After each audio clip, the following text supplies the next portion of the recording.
That we can see peak in the sound final. So what it is, I just got asked a question, what's the best advice you can give someone going through a divorce and or separations, all the same thing. And we happen to have obviously both gone through our own ones at different times. Probably the single biggest thing that I learned through all the work that I did is in the balancing work, in the perceptual balancing work of the DeMartini method. It actually, one of the exercises, essentially you're finding balance and coming back to a center where you become grateful for the experience, and it's a profound experience because to get there, one of the things that we need to acknowledge as we're overwhelmed obviously by emotion and things are going on is that there's benefits. So on the other side of what we're doing and what we're going through, there's going to be benefits. So at the time, it's like, well, this seems like the worst thing in the world. But as you know, with a lot of things in nearly everything in life, when you go out far enough into the future, you get to a place where you're actually moved on to bigger and better things. And you look back and go, oh my God, that was the best thing that ever happened. So what starts out as the worst thing ends up becoming the best thing.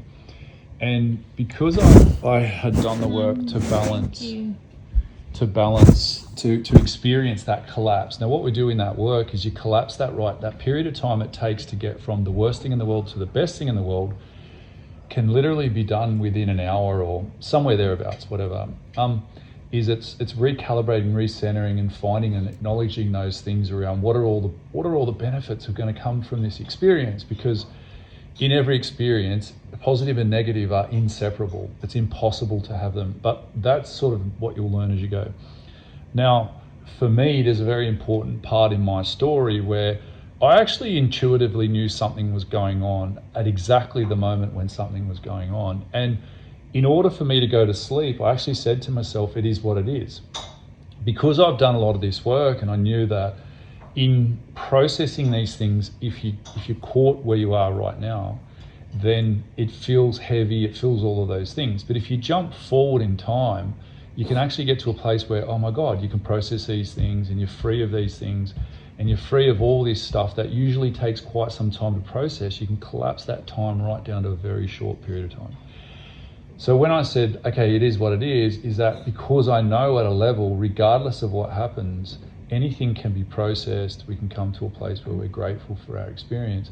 And in that processing and being able to move on and be free of those things, but not just, I'll just put it in the past. I mean, actually free yourself from them and process them and come to a place where you love it and you're grateful for that experience means you've processed it and you've left it behind. And that's very important in that you're not carrying that forward. So it's not something that is going to affect you again in the future and it's not like, in the future I'm damaged and I've got to watch out and I've got to be protective and I've got all these triggered responses around, oh no, this thing looks like that last thing and it could be danger.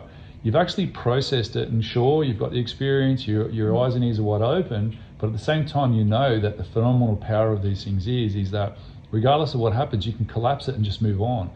And what's shocking, I think, for people is that, especially the ones you're moving on from, is that you could process things that quickly. Like literally you can process them as quick as you can click your fingers.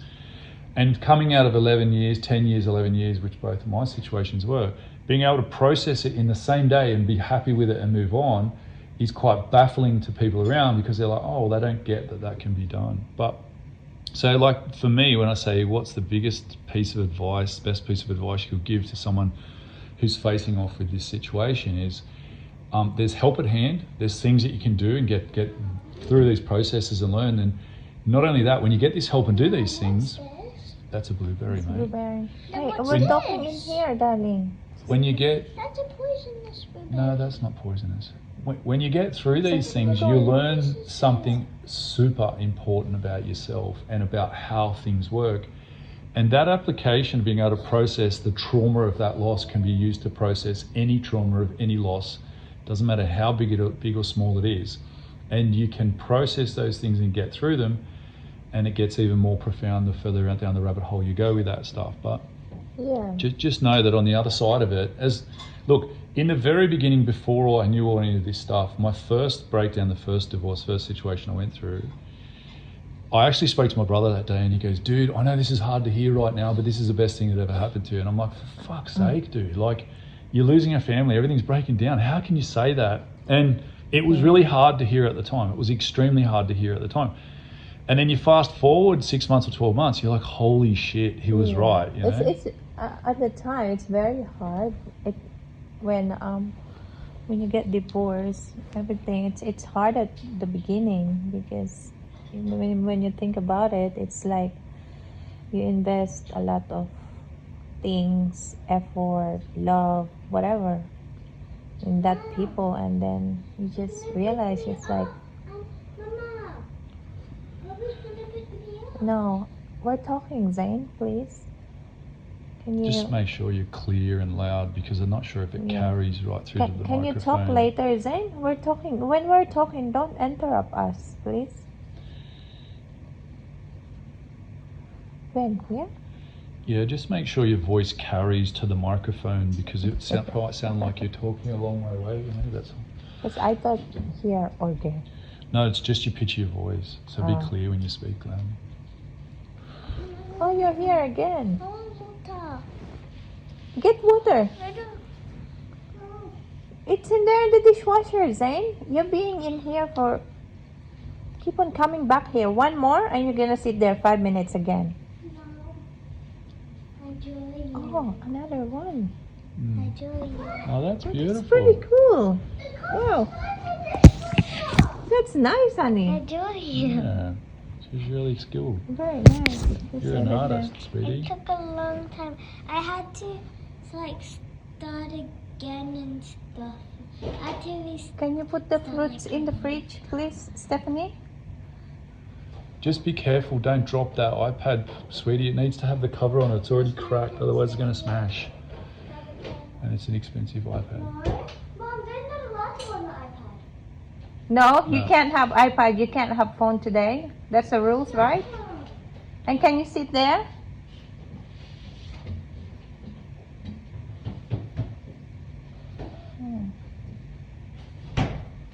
Okay, Did so I say? it was the best piece of advice. You said you invested a lot in time and effort and energy into the relationship. So Yeah. So I invest a lot of time and effort. At the beginning, it's very hard for me. I think about it and just like I'm thinking like, shit, what's happening? Just like, should I come back or not? Because it's very different. Because you're dependent. You're very dependent of this, situation before, and then you just get out, and then you think it's easy. You just get out of stress, just like, oh, I'm done. I'm happy. I'm done. I'm free. I'm like that. But yeah, it's hard because you're gonna get your own place. You're gonna get like who's gonna provide for you. You have to just work your ass off and everything. get reestablished. Yeah, and then but when I get separated, when I have my own place, it's there's no missing in there. I thought I'm not gonna be okay, but I'm okay. I just get that. I just get it through easy, and then I don't think about it. I just like, well, everything happens for a reason, and whatever is your choice, it's your choice in your life, and yeah. And it's getting more easy for me. Yeah. I don't know. Yeah. Yeah, like for me, as I said, the advice is really just more around that, not to like. Obviously, things like the female perspective is different to the male because in a lot of ways the situation is that they're not necessarily working, they're not necessarily established, they're not necessarily, and as there's things around overwhelm, I guess it's like you can engage the emotion and things that seem like things that are actually maybe 3 foot high seem like they're 300 feet high. So it's like just step back from it. Everything can be worked through, but at the same time there's like logical pragmatic steps you can take, but at the same time certain things, I used to liken it, my situation, like sort of you're on a bus and you're going along on this trip, but you've got no say in who's driving the bus, how fast it goes. Yeah. You know that you're going to end up somewhere which is better, but at the same time, you just have to be a passenger in certain ways and let things Yeah. unravel. But just to understand and trust the process can take some time, and it can take up to a Yeah, couple of it's years, true. really. It's just like, look, this can take a while, and it is what it is. But the main thing is too with the work that I've been through is that processing work is just get to a place where you're at peace again, where it's like, it's fine. Yeah. And the tension goes, and then you can have those, you know, those situations where they're of course it's raw, there's emotion, there's conversations, things need to happen, but you're not getting lost in it and caught in it and bogged down by it and looped back into it. And then people Yeah. who are more triggered want to keep, you know what I mean? Like they keep, it's Yeah. like licking a wound, or, you know what I mean? Like it's peeling a scab off things all the Yeah. time. It's like there's things that just aren't necessary to do. So it's like, process it. You can just leave it as it is, put it on the table, say it is what it is, and you can be at peace with it just being what it is. Yeah, it's different. It's very different because those times that when you know when I'm still married that time, right? And I'm very dependent, and I get lonely easily when he leave me, even just only if I don't see him only one day. I get very lonely. And then when I get separated, when we get divorced, it's hard for me. And then after that, it get more easy and easy. And then I feel like I'm loving it because there's no toxic relationship. There's no, you're just like relax, and you don't need to worry about going home and fight with him, just like that. And then I'm just loving myself, focus on myself that time, and date is good as well. but yeah I think you just have to focus on yourself those times. And then what happened in the past, just don't keep on thinking about it. Yeah. Oh. Shit. Yeah. Yeah, and then I actually love being alone that time already. Yeah. I thought it's the scariest thing for me that time, that being alone. But I think- when I get divorced, I said, Do you know- shit, it's nice to be alone. I like my Yeah. own place. I like my own time. Yeah. I could say as well, right? There is some experiences around for me, right? Now, firstly, what I'd say is that nothing is ever actually missing, and this is part of the illusion of that we buy into. When typically, this is the thing about it, is sort of, this was my experience, so I would imagine it would be the vast majority's experience, is at some level there is these perceptions or feelings as though something's missing. And when we meet someone else, we feel kind of more complete. We feel like something complementary is there that wasn't there before. And it creates this like satisfying some kind of need. And it's well below our level of awareness, but we're like, oh, it just feels good. And that leads into things like sacrificing our own identity and doing all those things around not necessarily honoring ourselves along the way. But when that comes time to separate from that, it's like, oh, something feels like it's missing. But that's the illusion, is those feelings are the illusion. That's the distortion. Nothing is ever missing. Yeah. And the journey back to being unconditionally and unconditionally accepting self, so loving self, is reconciling those parts and being acknowledging. And I'll give you an example.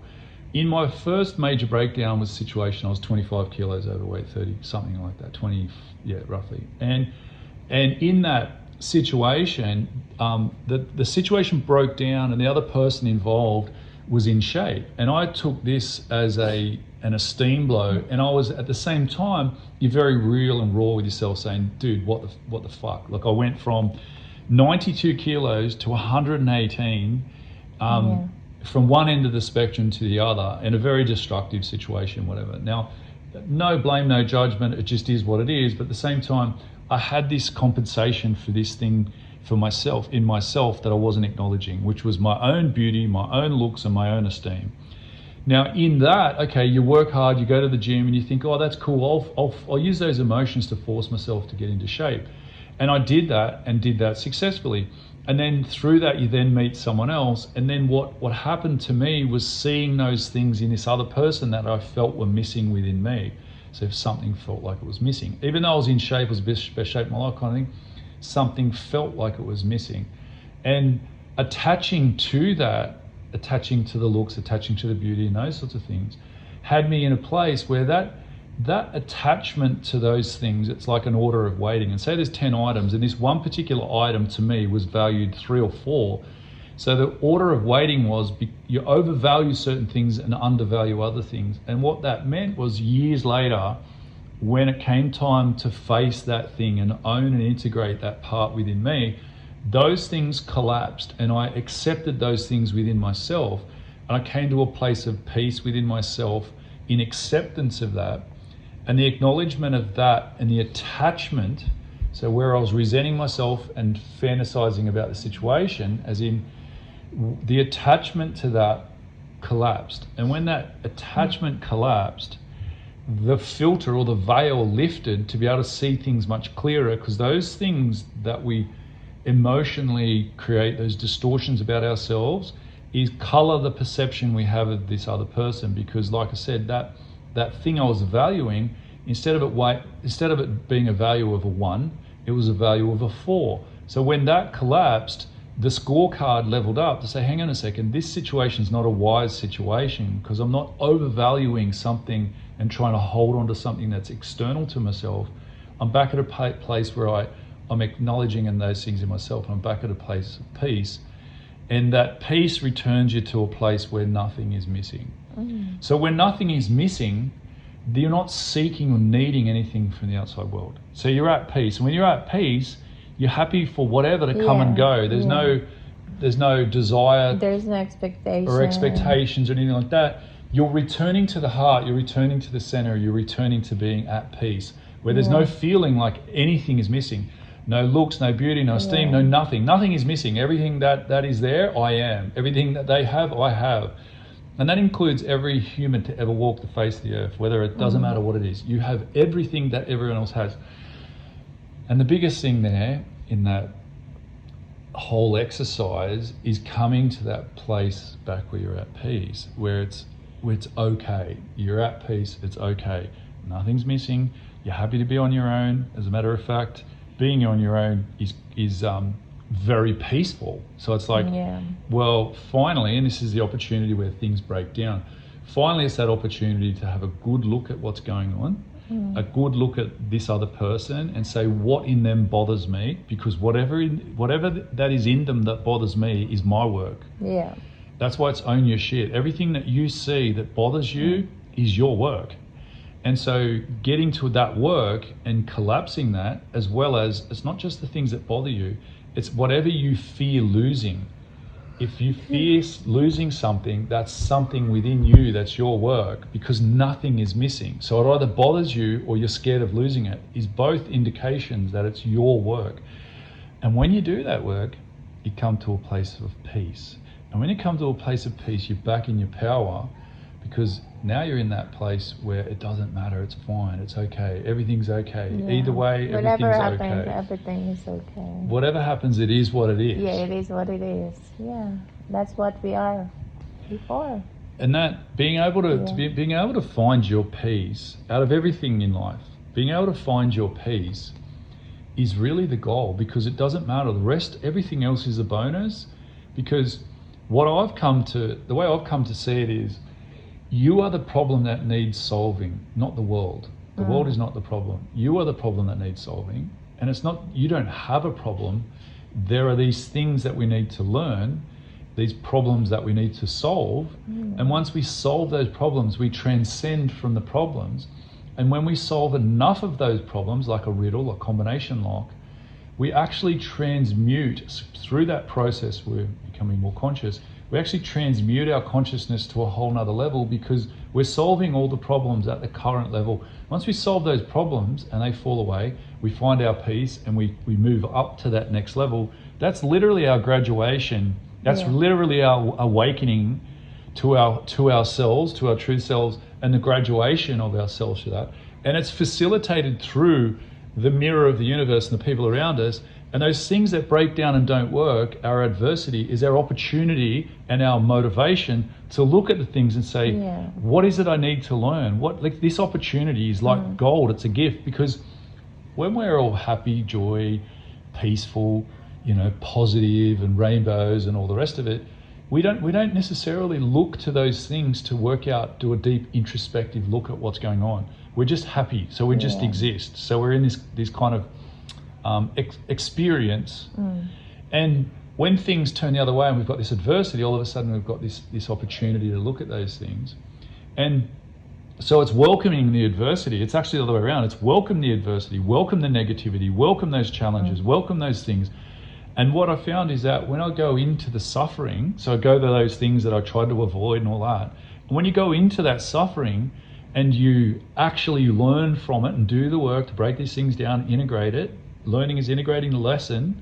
When we integrate those things and we graduate those things, we realize that in the suffering is the gift. And it's the gift of consciousness. And from that, we graduate to these bigger and better things. So it's actually the other way around. The worst things that happen are the best things that happen if you're willing to face them. I believe in that the suffering is a gift, right? Every suffering is a gift. Because every storm has a rainbow. Yeah, and with it brings everything that comes with it. Yeah, I believe in that. Before I suffered a lot while I'm alone. I'm separated, everything. But I accept it. I said it is what it is. It's okay, just like that. And after that, it's amazing, because it's amazing.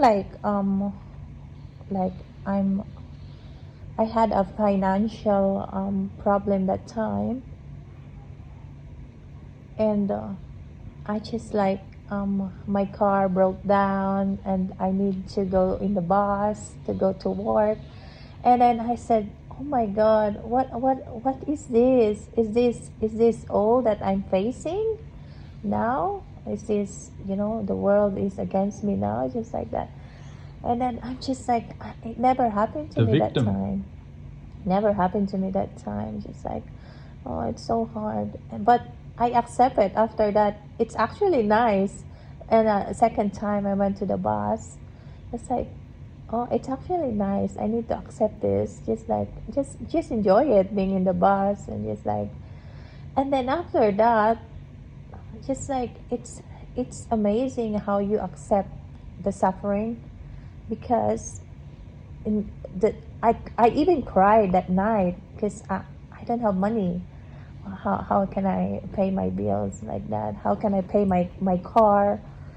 And then I just, it's okay. Everything happens for a reason anyway, like that. In the morning, I won a lotto. It's like, because I accepted, I won a lotto. And then that lotto that I won, I paid for my car. Just like, wow, that's amazing. It's so quick. Yeah, I think that's a lesson learned as well. If you suffered, financially, it is what it is. Just get through acceptance. it. Yeah, just accept it, and just work hard too. And it is what it is. Everything happens for a reason. It's funny you mentioned the comment about the storm, right? When you think about emotion, energy in motion, emotion, and the positive, the positive and negative charges of energy in motion, and you think about water, and water is the symbol for emotion, right? And so you've got a storm, which you go, imagine an electrical storm. Yeah. In electrical storm, positive and negative is separated to such a degree that you get these charges, these flow of energy between, which is all very, very much the emotional experience. And we've come here to learn to master, this is part of our experience, is to learn to master energy in motion, emotion. And mastering polarity, so positive and negative, and how to procure, which is how to create the polarity to create the energy, to then take that energy and apply it to things to create realities. And that's like a deeper lessons to these things that we talk about. But then you got this storm. So when you think about the storm and the thunderstorm and all the things that happen, now obviously it's turbulent. There's all that stuff that we know, right? There's lightning. Well, what's lightning? Well, lightning is the balancing of the polarity. It's the balancing of the positive and negative. You know, it's returning to balance. Yeah. So it's created so much tension, so much of a disparity. It's so one-sided. So there's so many negative ions flying around that they equal out with the positive by creating lightning. And in that lightning strike is the collapse of those things. And this is where these methods are, is to collapse those things. And then, as they say, when the lightning goes off, it produces ozone, and ozone purifies things. Like all these benefits that come from this storm. So the rain comes, it waters the grass, you know what I mean? All of these things that come with this process are directly applicable to the understanding of what the emotion is and the energy that's created within us to become masters of what we are in our experience, which is energy and motion, and then those things around those explanations to how that works. But this is like, these adversities and these situations you go into or come through are really the school, they're the education, they're the ground where it's like, okay, I've got to face this thing and there's fear. Or straight away, okay, now you're in this place where these distortions of fear come from these energies. And now where do the energies come from? And we understand where the energies come from and how these things are broken down, you're like, oh shit, because this has application to everything that we do. Yeah, Like it comes from us. The energy comes from us. Yeah. Whatever the world is happening, it comes from us. I got, and I will say this, right? The most important lessons I've got, everything was from relationships. So it was from breakdowns of relationships, and the catalyst of that breakdown that really enabled me and facilitated me and my journey to break through and have these spiritual awakenings, do all these things, all came from that gift of that adversity in that situation. But it only came from the gift of adversity because I chose not to be the victim. And I chose to go to those things and do what was required to break them down, get through to understand them. Had I pushed it away and said, oh, this person's having an affair and I'm a victim and blah, blah, blah, which is what I did that previous time, I would never have gotten what I got from it. So there's a couple of things. One is you need the mentor. So you need someone to help you through those things and understand and how to apply these things. And then you need to actually be willing to get in there and do the work, because the work is dropping from the mind into the heart to clear up and balance the emotion. And in that, you're going to learn skills and go through a process that puts you in that next level human kind of category, because very few people are willing to actually go that direction and do those things.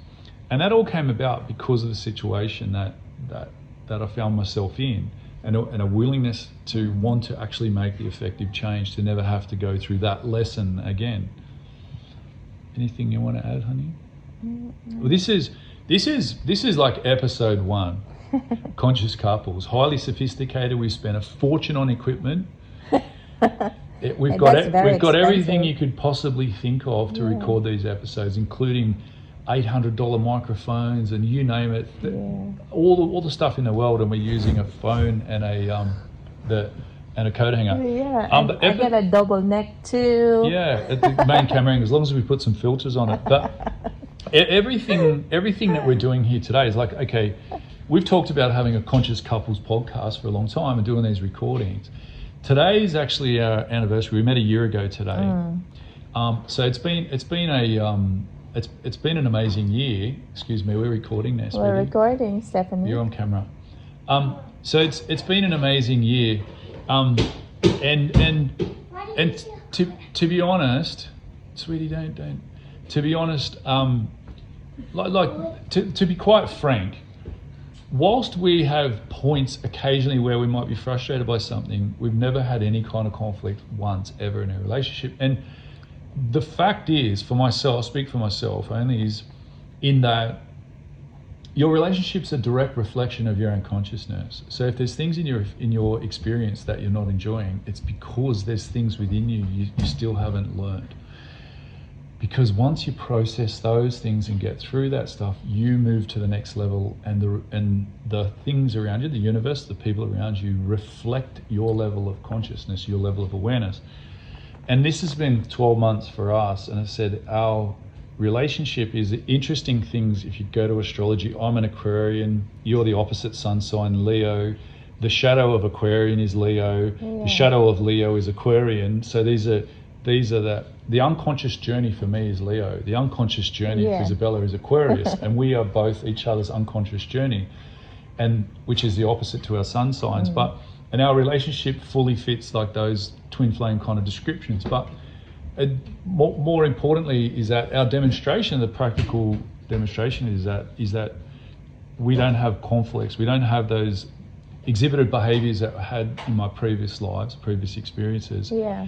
And to go right back to the very beginning on it, it's like the biggest takeaways, the biggest things, the biggest advice that we can give is to lean into those times of suffering, those times of adversity, because they're going to teach you the most. And it's through that and a willingness to embrace that and do this work, do these things like what we've experienced, I've experienced, is going to set you up to be phenomenal. Like not just an improvement, but literally the whole superconscious awakening is going through this work to explore this stuff and get to the other side of it. So this is episode 1, very formal, of Conscious Couples. Yeah. What do you think? It's good. It's good. It's good. Yeah. It's very Spontaneous. Very formal too. We're very spontaneous. All right, so Formal. Not really formal. Yeah, very spontaneous.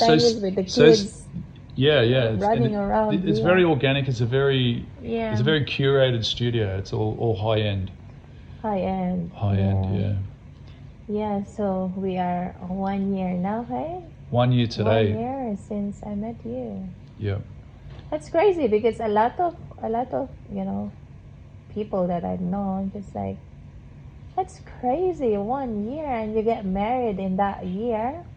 Yeah. And So just so you know, we got married 16th of December last year. Yeah, like 8 months of being in a relationship with you, 9 months. Oh, it's a whole other conversation, but people said, oh, isn't it a bit quick? And I said, listen, Here's the thing, right? Yeah. Well, here's the thing.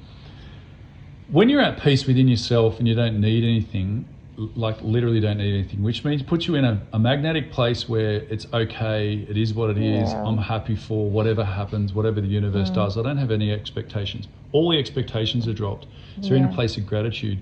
You have a level of intuition and awareness of yourself that you are a divining rod of consciousness. So you have a level of awareness within yourself so you can discern and feel things. And the fact is, with the energies, when energy flows and everything's perfect, everything's right, you don't need any other form of confirmation. It's not like you have a qualifying period of time that, you somehow have to get to a magic this far before you know each other. Yeah, true. It's not this other person you need to know. You need to know yourself. And when you know yourself at a high level and you've got to that place where you're at peace, you can feel those things within yourself.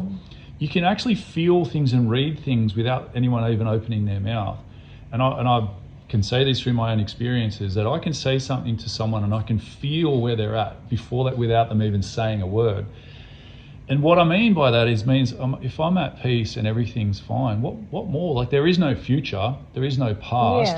In that, what you usually mourn losing when your relationship breaks down, and this is what happened to me in the past, is a romanced version of the future, which you romanced into reality, which never actually existed. And you mourn the loss of this romanced version of the future. And after you go through it a couple of times, you realize there is no future, there's only the present.